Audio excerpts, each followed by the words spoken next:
Wameyasema hayo leo wakati wakiongea na Sky TV katika ofisi za chama hicho wilayani Ileje. Zoezi toka limeanza zoezi la uchukuaji na urejeshaji wa fomu za kugombea nafasi mbalimbali.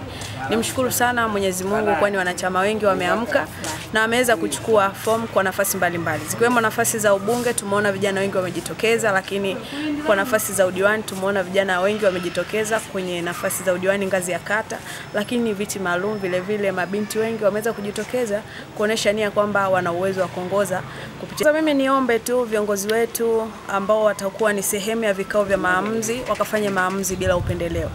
Wakafanya maamuzi sahihi, lakini kila mtu akapewe alama zenye haki kulingana na yeye mwenyewe the way alivyo.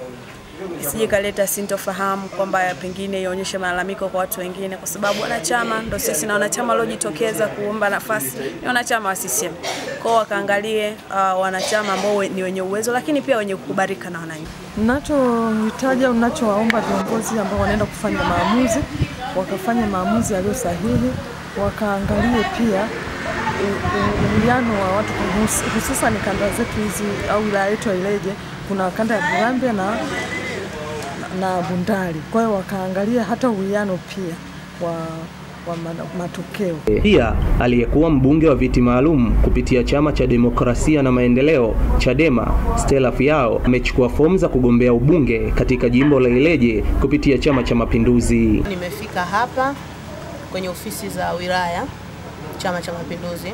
Lengo kubwa ni kuja kuchukua fomu kwa ajili ya kuomba ridhaa kwa chama changu cha Mapinduzi ili kiweze kunipa ridhaa ya kugombea ubunge ndani ya wilaya ya Ileje.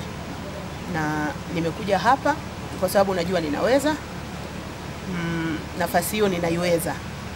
Na kama mnavyojua nilikuwa mbunge viti maalum, kwa hiyo naweza kweli kweli. Kwa nimekuja ili kuomba ridhaa kwa chama changu kiweze kuniruhusu niweze kugombea ubunge ndani ya jimbo la Ileje. Joto la uchaguzi limezidi kukua, huku kwa Chama cha Mapinduzi kukiwa kumebakiwa siku 2 kwa watiania kuchukua na kurejesha fomu ili kuendelea na mchakato unaofuata. Nikiripoti kutoka mkoani Songwe, mimi John Kiango, Sky TV.